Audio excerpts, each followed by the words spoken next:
Oi, gente! Meu nome é Marcelo. Eu sou a Mariana, bem-vindos ao nosso canal. Nós dois em Sydney.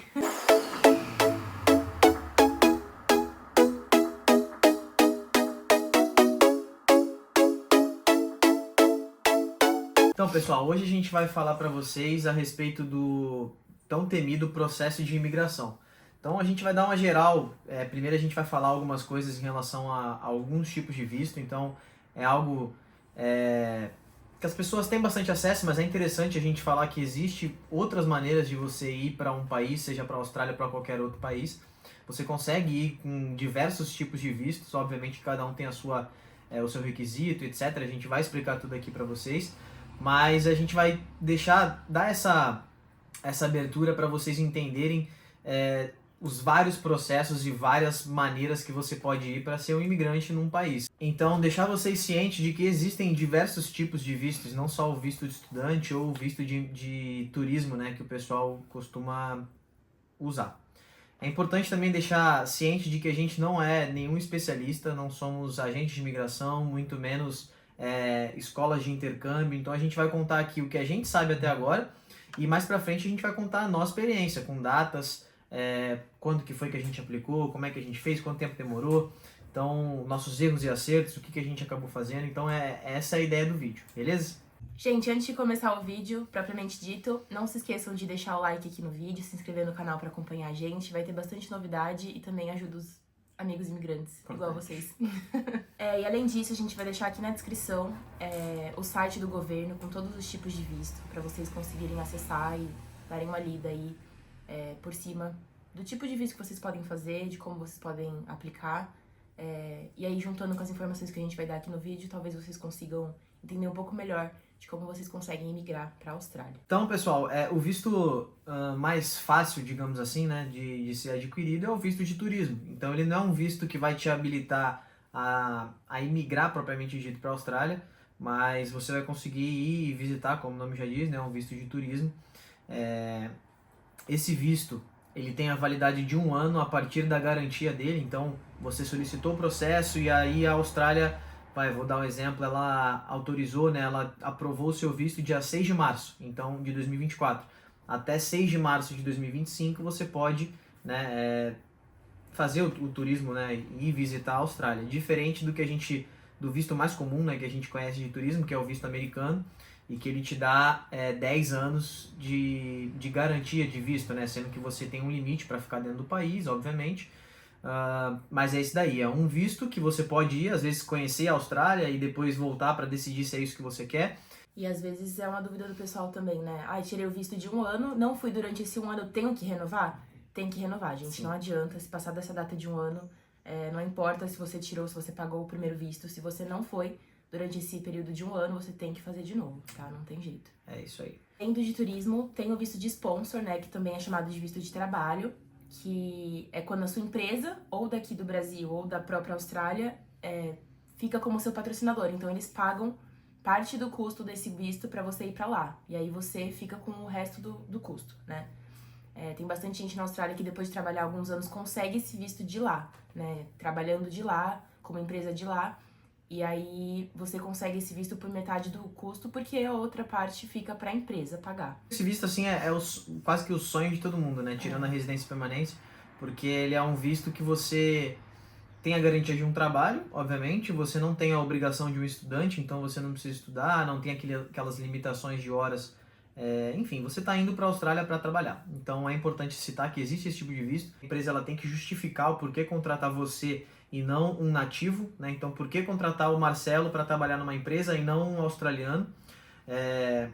Mas tem muita gente que consegue, tem muita gente que tem habilidades e cursos aqui no Brasil e etc. Ou acaba fazendo especializações lá na própria Austrália ou em qualquer outro lugar e acaba conseguindo com que a empresa arque com alguns custos para ele trabalhar, né, naquela empresa. Então ele vai ser sponsorado, né? Ele vai ser patrocinado pela empresa que está ajudando ele na aplicação do visto. E aí que você entende o peso desse visto, né? Porque é como se a empresa estivesse falando pro governo australiano que ela quer você lá. Então é quase que impossível, né, ser um visto negado, porque eles estão pedindo para você ficar. Então é bem interessante também. O próximo visto é o visto de partner, né? Então ele é um visto, obviamente como o nome já diz, né, de parceiro. Então ele é um visto que uma pessoa, vou dar o exemplo, né? Com exemplos fica mais fácil. Eu e a Mari, a gente não é casado, mas vamos supor que a gente fosse casado e aí eu tô indo para a Austrália com qualquer outro visto que seja. Aí a gente aplica para ela com um visto de partner, tá? Então ela não vai fazer nenhum curso, ela não vai trabalhar, ela vai simplesmente me acompanhar, tá? Então esse é uma opção também, caso você que está assistindo seja casado ou está prestes a casar e etc. Você pode aplicar para esse visto com a sua esposa ou com o seu marido, tá bom? Então, existem algumas vantagens nesse visto, que é o seguinte: eu estou indo estudar e a Mari vai como minha partner, ela não tem a limitação de horas de trabalho que eu, estudante, tenho. Então, isso é muito legal, tendo em vista, por exemplo, as pessoas às vezes vão para estudar inglês, não é o nosso caso, a gente está indo fazer um curso técnico, tá? Mas a pessoa está indo fazer um curso de inglês, e o curso ele tem tempo integral, então você tem que estar o tempo inteiro estudando, é quase que o dia inteiro, então fica difícil você conseguir trabalhar. E aí se você está indo com alguém e esse alguém está no visto de partner, né, fica fácil, um pouco mais fácil dessa pessoa trabalhar enquanto você estuda, tá? Então tem N estratégias que você pode utilizar. Tem gente que vai com visto de partner e aí a pessoa que não está estudando fica responsável de trazer os mantimentos para casa, né, de trabalhar e conseguir dinheiro, enquanto a outra pessoa foca a sua imigração na Austrália em construir uma carreira, em ser um estudante genuíno para depois conseguir uma residência permanente, e aí essa pessoa continuar como partner, né, e aí ela pode ser que ela não tenha feito curso nenhum e consiga também a residência graças ao outro parceiro. Então é uma estratégia que dá para ser utilizada e é importante saber que às vezes você que é casado aí consegue ir sem estar estudando, né, realmente acompanhando. A curiosidade do visto de partner é que, por exemplo, se o Marcelo foi para estudar e ele acaba trabalhando e sendo sponsorado por essa empresa, quando eu for aplicar pro de parceira, né, pro meu visto de parceira como residente, a taxa, né, de dólar, de pagamento, enfim, é metade do que ele vai ter que pagar. Então, vamos supor que o visto dele vai sair $5.000, o meu é 2.500, entendeu? Justamente por você ser o partner, né, da pessoa principal que está com esse visto de estudante. E também é importante falar do visto de partner, ele é bem polêmico, porque o que acontece é que quando existe um outro visto que é em relação ao sistema de pontuação, e se você tem alguém sendo seu partner no seu visto, você perde uma parte da pontuação. Então imagina que são várias perguntas, né? E uma das perguntas que pontuam se você tem algum partner no seu visto, e se você tiver, você não pontua naquela pergunta. E se você não tiver, você ganha 10 pontos. Então, o governo busca pessoas que não têm esse partner, né? Outro visto importante, e é o que a maioria das pessoas, é o caminho que a maioria das pessoas acabam fazendo, que é um caminho árduo, difícil, mas as pessoas acabam optando por ele, que é o visto que dá residência permanente, né? Que é o Skilled Visa. Então, o que ele é? Ele é um visto, o pessoal chama aí de 189, 190, ele é um visto baseado em pontuações. Então, é justamente o que eu acabei de falar agora.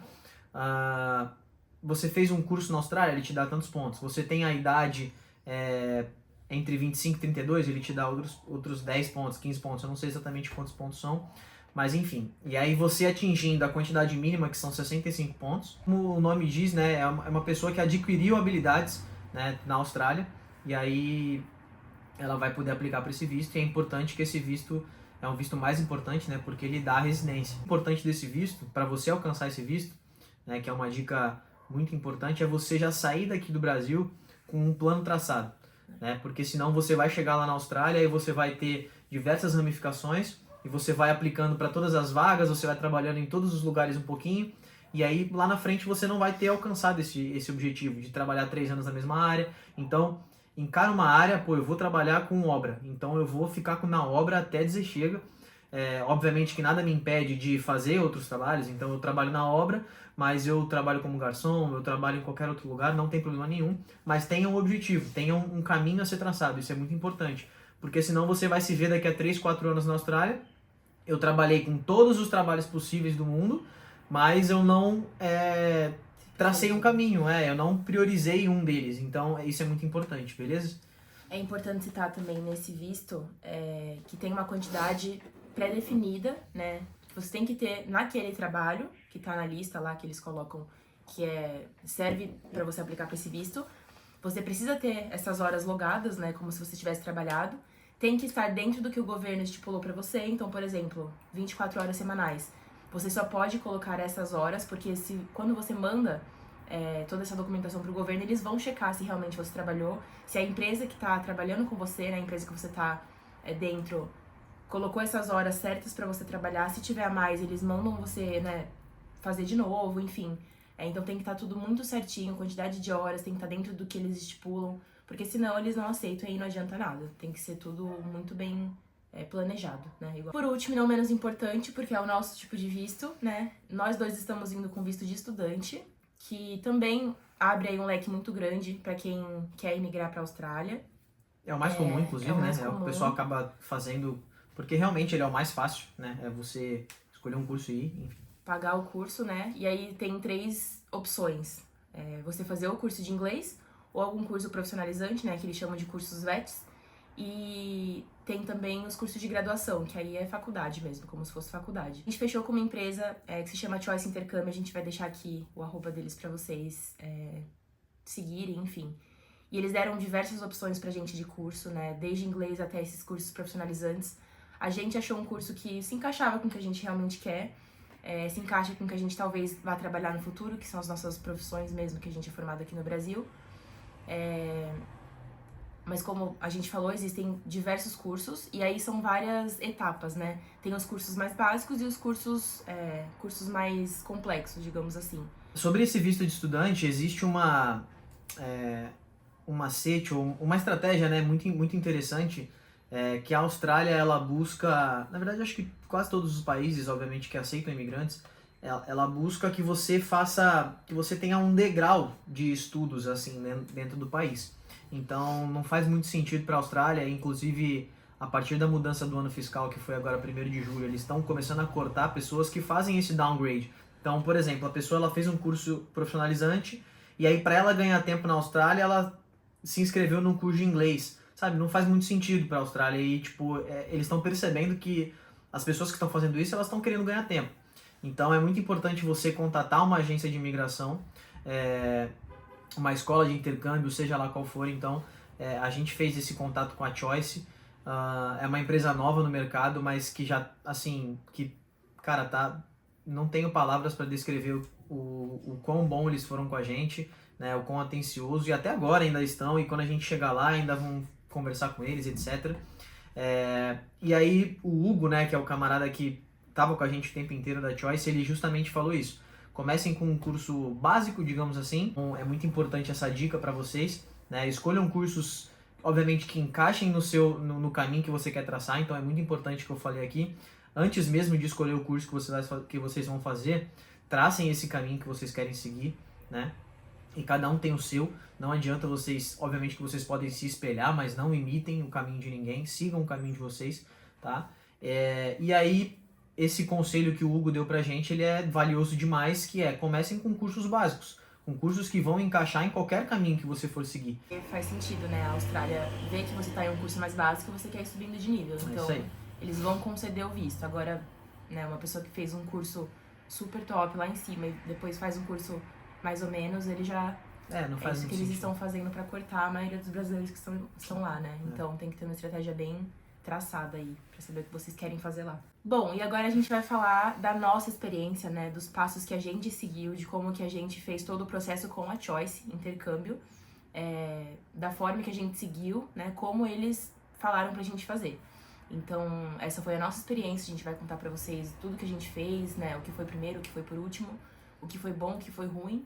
Na verdade, não teve nada de ruim, né, pensando aqui, mas a gente vai contar pra vocês porque... é algo pra se ter curiosidade, né? Pra entender como que é, quanto tempo demora, quanto tempo vai sair o visto, enfim. Antes de começar explicando o processo, eu queria deixar pra vocês mais uma dica, né? Planejem com antecedência o intercâmbio de vocês. Isso é muito importante. Pra vocês terem ideia, o primeiro contato que eu fiz com o pessoal da Choice, com o Hugo, foi em junho do ano passado. Ou seja, tem 1 ano que foi a primeira ligação que a gente fez e ele começou a me explicar valores, como é que era o processo e etc. E por que eu tô falando isso pra vocês? Porque se vocês não querem gastar a reserva que vocês têm guardada, ou que vocês não querem soltar uma grana logo de cara, né? essa dica ela é muito importante, porque a gente começou a fazer as coisas, né? Há 6 meses atrás foi o primeiro pagamento que a gente fez. Eu vou explicar para vocês o passo a passo aqui, mas o primeiro pagamento que a gente fez foi há 6 meses atrás. E de 6 meses para cá, tudo que a gente ia comprando ou adquirindo, compra passagem, pum, compra não sei o que, a gente ia dividindo pelo tempo que a gente ainda tinha no Brasil. Não sei se ficou claro para vocês. Então a gente está indo agora em julho, né? E aí comprou alguma coisa em janeiro. Então a gente dividia aquela coisa em 6 vezes, né? Aí comprou outra coisa em fevereiro, divide em 5 e assim ia. O que isso ajuda? Você torna o seu intercâmbio um pouco mais leve. Então você chega no país zerado, sem dívida. Então você não tem que chegar, a gente não vai chegar lá na Austrália, graças a Deus isso vai acontecer com a gente. A gente não vai chegar na Austrália e lá ter que pagar dívidas que deixamos no Brasil para a gente poder estar lá, entendeu? Então isso é muito importante. Planejem. 1 ano não é muito tempo, tá? Planejem. Se vocês tiverem que começar a pagar as coisas 1 ano antes, comecem a pagar. Ah, não tem como pagar porque o governo só aceita quando eu pago 6 meses, 4 meses antes. Então junta dinheiro, cria uma poupancinha lá e junta o dinheiro, vai colocando dinheiro como se vocês estivessem pagando o intercâmbio, tá? Então isso é muito importante. A gente achava realmente que, 1 ano é muito tempo, vou começar a fazer as coisas agora antes de 1 ano. Não, mas não é tempo, passa muito rápido e vale a pena fazer isso, né? Passagem aérea, compramos uma passagem e vamos dividindo a passagem em, sei lá, acho que foi 6 ou 7 vezes a gente dividiu a passagem, né? E agora a gente acabou de pagar a passagem, a gente nem foi e acabou de pagar a passagem. Então a gente não tem que estar lá na Austrália preocupado em pagar a passagem que a gente deixou aqui no Brasil devendo, entendeu? Então isso é muito importante, beleza? Vamos começar pelo começo, então. A primeira coisa que a gente fez, né, que a Choice pediu pra gente fazer, foi o pagamento do curso. Escolher o curso que a gente queria fazer e efetuar realmente o pagamento e a matrícula nesse curso. A gente fez isso dia 17 de novembro, né? Então já faz aí alguns meses que a gente fechou nossa matrícula, que tava tudo certinho. Depois dessa matrícula, né, a escola faz todo o processo dos seus dados, enfim. Eles mandam pra você um documento que chama COI. A escola, tá? A escola, então a gente paga a matrícula e aí na sequência da matrícula eles mandam o COI, que nada mais é do que a confirmação de que você pagou, que você está matriculado no curso e etc. É mais um documento também para provar que você vai estudar na Austrália, porque o papel ele é na verdade um documento do governo australiano, né, provando que você está matriculado em uma escola australiana. É isso aí. É muito importante, tá, pessoal? A gente até ficou nessa dúvida no começo do processo, né? Caramba, mas antes de eu ter a certeza de que eu vou estudar na Austrália, eu já pago a escola? Sim, é assim que funciona. Na Austrália, por incrível que pareça, a última coisa que você faz é dar entrada no visto. Então você faz tudo antes, né? Você mostra pro governo australiano, ó, esse é meu plano na Austrália. Meu curso está aqui, meu seguro-saúde está aqui, eu vou ficar aqui, vou fazer não sei o quê. E aí, depois disso, você entrega todos os documentos para o governo australiano. E é muito importante ressaltar e deixar essa dica aqui de que quando você for assinar o contrato da escola, lá está escrito de que caso haja desistência, eles não devolvem o dinheiro, mas caso o seu visto não seja aprovado, eles te devolvem a grana da matrícula, tá? Então isso daí é muito importante. Vocês não vão perder dinheiro caso o governo fale, não quero vocês aqui, né? Vocês, obviamente, eu não sei como é que funciona o processo, porque o nosso foi aprovado, graças a Deus, mas existe uma forma de você conseguir o seu dinheiro de volta que você pagou lá no começo, beleza? Então, 17/11, nossa primeira data, foi aí que tudo começou efetivamente, né? Como eu falei pra vocês, em junho a gente já tinha começado o nosso plano, e em novembro foi quando a gente realmente fez o primeiro pagamento. Aí, a partir do momento que o governo, né, / Austrália, mandam pra você o comprovante do COI, que você tá matriculado, você começa a juntar todos os documentos pra entrar com o visto, né? E para que a gente faça isso, para que a gente envie tudo pro visto, né, que obviamente é na Austrália, tudo tem que estar em inglês. Então, todos os documentos, passaporte, RG, certidão, certificado de febre amarela, todos os documentos que você tem que estar em inglês. Então, tem essa etapa aí da tradução, né? No nosso caso, foi um tradutor também que a Choice indicou, trabalho excelente. Ele é da Austrália, fez todas as traduções pra gente, todos os documentos, assim, quase que instantâneo, né? Na verdade, galera, é por isso que é importante vocês terem alguém no meio intermediando, tá? Porque, cara, eu fui contatar o tradutor agora para traduzir a CNH. Agora eu quero dizer uns 3 dias atrás. Hoje é dia 7 de julho, então uns 3 dias atrás foi a primeira vez que eu contatei o tradutor. tá? Então tudo eu mandava para a Choice e a Choice me mandava o documento traduzido. E o valor que a gente tinha que pagar, tá? Porque tem que pagar as traduções, obviamente. Mas assim, é muito importante vocês terem essa pessoa intermediando vocês, tá? E a gente tá falando da Choice porque foi a experiência que a gente teve, foi uma experiência maravilhosa, mas é muito importante vocês terem alguém. Não façam as coisas por conta. Muitos detalhes, né? Tipo, Exatamente. às vezes a tradução assim passa desapercebida porque é algo normal. Pra gente os documentos estão todos em português e é o normal, mas tudo tem que estar em inglês, tudo tem que ser juramentado, né? Não é qualquer tradução, também é importante falar.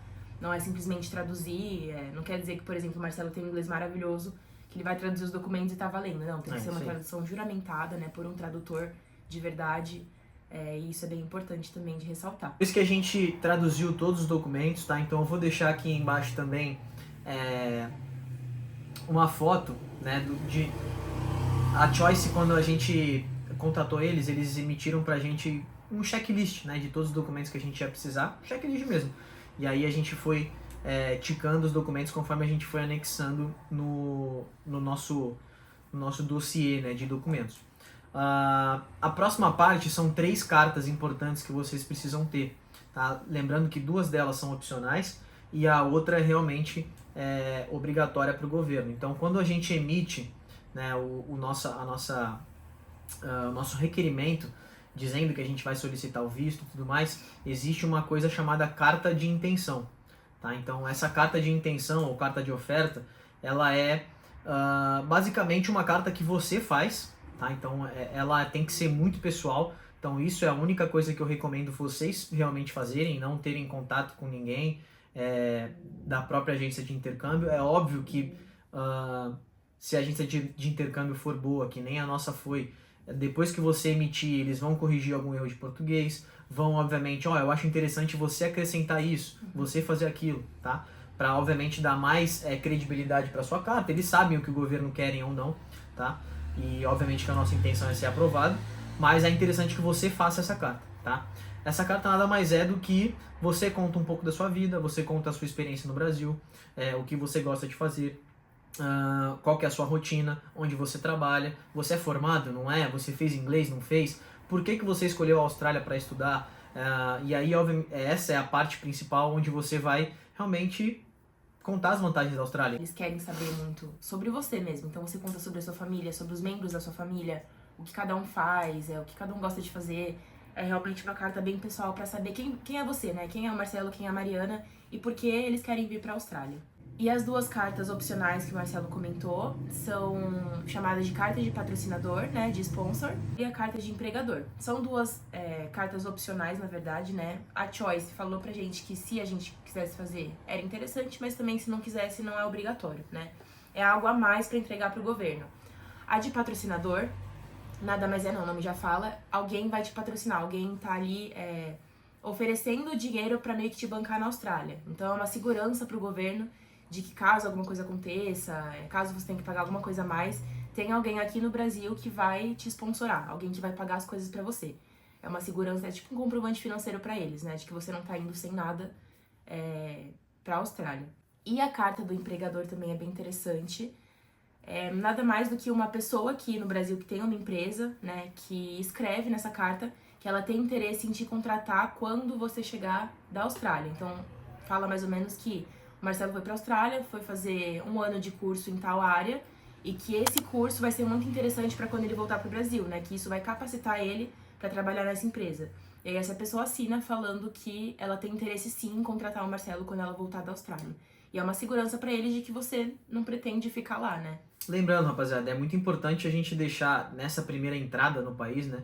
A gente deixar claro de que o nosso interesse é estudo, tá? A gente está indo no visto de estudante, então é muito importante a gente deixar isso claro, tá? Sendo ou não sendo o seu objetivo, deixem isso claro, de que você está indo para lá para estudar, de que você quer adquirir os conhecimentos, e aí essa carta de empregador ela é importante porque ela confirma, né, que alguém achou isso interessante e vai te contratar chegando aqui no Brasil, beleza? Tudo isso aconteceu de 17/11, tá? Eu vou botar uma linha do tempo aqui para vocês entenderem, mas de 17/11 a 4 meses antes do visto, beleza? Mais ou menos março. Lá para março, tá? Então de novembro a março foi quando a gente juntou todos os documentos, a gente fez a nossa carta de intenção, corrigiu umas 5, 6 vezes. Vale lembrar, né, gente, que a carta ela não vai ser feita de primeira assim, vai ser aprovada, não. Importante. Você manda pra empresa, né, no nosso caso foi a Choice, eles falam, arruma aqui, arruma ali, volta pra você, corrige de novo. Então fica nesse 1 mês, 2 meses só, né, formando aí, moldando a carta perfeita. Beleza. 4 meses antes do nosso início do curso, né, lá que a gente contratou em novembro, a gente entra com o processo de visto, tá? Com o processo da imigração. Então paga-se a taxa para o governo, existe um requerimento, como eu falei para vocês, e junto com esse requerimento a gente anexa todos os documentos que a empresa achar necessário e a carta de intenção, que é a parte mais importante, beleza? Isso é importante lembrar que são 4 meses, né? Não pode ser 5, 6, 7 meses antes, tá bom? O governo ele solicita de que a gente entre com esse processo, né, com no máximo 4 meses de antecedência do início do seu curso. Assim que a gente manda todos esses documentos para o governo, eles emitem, antes de aprovar, antes de fazer qualquer coisa, eles emitem um certificado, tá, dizendo de que o nosso visto, nosso requerimento ele foi recebido lá pela imigração, né, pelo governo, e eles mandam pra gente um negócio chamado RAP, tá? HAP. Nada mais é do que um documento dizendo alguns exames médicos necessários pra gente fazer. Caso você seja aprovado no visto, você precisa desses exames para poder entrar na Austrália, né? Eles precisam do resultado desses exames para comprovar que você está apto a entrar na Austrália. E aí, existem alguns hospitais credenciados, né, com o governo australiano, nos quais você pode realizar esses exames. Então, não pode ser em qualquer hospital, né? Você tem que entrar lá no site, a gente vai deixar aqui também. E você tem que escolher um hospital que é credenciado. A gente mora em Santos, então o mais próximo da gente aqui em São Paulo foi no Albert Einstein, em São Paulo, né, na Grande São Paulo. Então a gente subiu, fez todos os exames, foi praticamente uma manhã inteira, né? Tem as taxas aí. Antes, na verdade, de realizar o exame, a gente passou por uma consulta médica mesmo, com um médico também que é credenciado com o governo. Lá também, tá tudo lá no mesmo hospital, então você paga a taxa, né? O nosso, eu acho que foi R$750 mais ou menos. Cada, né, a consulta, isso fora os exames. Na verdade, são 2 exames. É um exame de sangue e um exame pra ver enzima renal, enfim, coisa que interessa pra eles. E raio-x do tórax. E raio-x do tórax também, tá? Mas foi, assim, super rápido. Como é particular, né? Foi particular negócio pagando, de um dia. né? Foi negócio de um dia. Uma manhã. A gente não, na verdade, não se envolve com os resultados, né? Demora mais ou menos aí, acho que demorou uns 10 dias, ou menos, né? Uns 5 dias. Na verdade o resultado a gente consegue ver, mas a gente não consegue saber o que vão fazer com ele. Você vê então, online. Um dia depois você já consegue ver todos os resultados, mas tipo... O próprio hospital manda pro governo, tá? Você não fica sabendo qual data que foi enviado, você não fica sabendo de nada. Você faz e eles mandam o resultado pro governo australiano. A gente entrou com o processo de visto dia 25, tá? Eles emitiram a RAP no dia seguinte, no dia 26. Dia 27 a gente fez os exames, foi no hospital, enfim. E aí no dia 11 de abril, 16 dias depois, nosso visto foi aprovado, tá? Então você só realmente fica sabendo de tudo assim quando o visto é aprovado. No nosso caso demorou 16 dias. Foi um período muito curto, né? Geralmente é de 21 dias a 1 mês mais ou menos. O nosso levou só 16 dias, o que foi muito bom, graças a Deus. Mas tem aí esse meio tempo, até 1 mês pra ser aceito ou não, tá? Não sei dizer pra vocês como que se é recusado, né? Não sei se tem que entrar com o processo de novo pra realizar os exames, mas eu acredito que sim. Isso que você tem o visto aprovado é quando você começa a realmente comprar e decidir as coisas da sua vida na Austrália, tá? Então a gente deixou alguns tópicos aqui, na verdade são 3 básicos, né? Que é o seguro-saúde, então é obrigado você ter seguro-saúde, tá bom?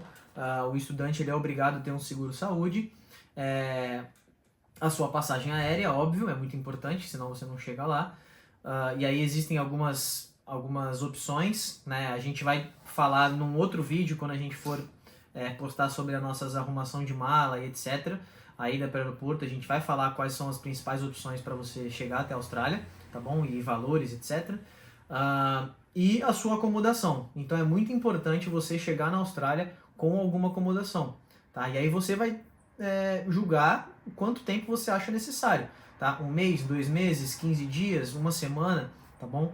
Então, e aí ou você tem algum amigo e vai ficar na casa dele, ou você conhece alguém que tá lá e já tem um quarto para te alugar, enfim. No nosso caso, a gente optou em alugar um Airbnb, tá? Então a gente alugou um Airbnb durante 1 mês, bem perto da City, pra gente... A City é a parte principal ali, né? Aquele centrão ali de Sydney, justamente pra gente poder se acostumar e estar perto das coisas. Enfim, a gente não conhece nada, a gente tá indo pra um país que a gente nunca foi, tá? Então a gente optou em pegar um lugar confortável, que tem tudo e próximo pra gente poder se locomover e conhecer e etc. Sobre o seguro-saúde, a empresa, né, no nosso caso a Choice, deu uma opção bem grande, assim, Acho que umas 6, 7 opções. de seguro-saúde pra gente, alguns com valores um pouco mais altos, um pouco mais baixos. A gente pegou um seguro que é mediano ali, que a maioria das pessoas que fecham com eles pega. É muito bom, tem cobertura 100% em vários hospitais de Sydney, né, que são vários. Tem atendimento, enfim, a gente pegou um que vai atender ali as nossas necessidades. É importante ressaltar que não tem como não fechar, né? Tem que ter. A partir do momento que o seu visto é aceito, você tem que ter um seguro-saúde para entrar na Austrália. Então, existem aí diversas opções, né? E aí fica a critério de você escolher um que a sua empresa indicou ou não. Sobre Airbnb e passagem, tá, pessoal? O que eu tava falando pra vocês sobre programar e pagar as coisas antes. Então, a gente tinha decidido que independente do nosso visto de estudante ser aprovado ou não, a gente ia pra Austrália. Tá? Então isso foi um ponto, quando a gente decidiu isso, que a gente ia, que seja para passear, né, porque o visto de turismo não tem muito por que eles negarem, como a gente decidiu isso há muito tempo atrás, a gente fechou o Airbnb e a passagem há muito tempo atrás, o que ajudou a gente a parcelar essa passagem, parcelar esse Airbnb e tornar as coisas um pouco mais leves. Porque começa a ter gasto atrás de gasto, e é tradução, e é médico, é visto, é taxa de visto, e começa a ter muito gasto. Então isso foi uma coisa boa, consinto vocês a fazerem o mesmo. Caso vocês não tenham essa possibilidade, né, de, poxa, eu não consigo, se eu não tiver o visto de estudante aprovado, eu não consigo ir turistar na Austrália. Tudo bem, aí é algo que vocês vão ter que julgar no orçamento de vocês, se vale a pena, às vezes, vocês pegarem um Airbnb com cancelamento grátis, e aí vocês conseguem, pô, o visto não foi aprovado, pum, cancela o Airbnb. A passagem fica meio complicada, mas enfim, tá? Foi o que funcionou pra gente, a gente comprou isso daí. A passagem acho que a gente comprou talvez em novembro ou dezembro do ano passado, né? E o Airbnb a mesma coisa, novembro, dezembro do ano passado. Acho que até antes talvez, então a gente arriscou, né? Assim, foi um risco que a gente preferiu correr em questão de valores, né? Porque ia ficar um pouco mais leve pra gente. Não é o que a maioria das empresas recomendo. Inclusive, né? Não foi a recomendação que a gente recebeu da Choice, tá? A recomendação que eles dão, e obviamente a mais sensata, é que você compre essas coisas depois do visto aprovado. Não é recomendado, mas a gente tá sendo sincero com vocês, falando como foi a nossa experiência, né? O que a gente fez e que na verdade deu certo. Então, que bom que a gente fez, né? Depois a gente vai fazer um vídeo específico de custos, tá? Porque senão esse vídeo aqui vai ficar muito longo. Então a gente faz um vídeo de custos, né? A gente tem tudo anotado aqui, a gente faz um vídeo de custos pra vocês. Na verdade é o nosso penúltimo vídeo antes da ida. É isso aí. Né? Faltam 10 dias pra gente viajar. Semana que vem tem a nossa despedida. A gente também vai filmar pra vocês verem como que vai ser tudo. A gente vai imergir aí junto com a viagem. Vai ficar bem legal. Então, acho que é a última vez, né, que vocês venham nesse cenário. Aqui é o quarto do Marcelo. Próximo é lá na Austrália. Aqui é o quarto do Marcelo, nosso cenário aqui do começo. Mas a gente tá bem ansioso pra mostrar pra vocês os próximos vídeos. E é isso. Não se esqueçam de deixar o like aqui no vídeo, se vocês gostaram, se vocês acham que é útil pra vocês. Se inscrevam aqui no canal pra ajudar a gente também, né? Muito importante. Pra estimular a gente a fazer vídeo pra vocês. E é isso. Compartilhem. Até o próximo vídeo. Valeu!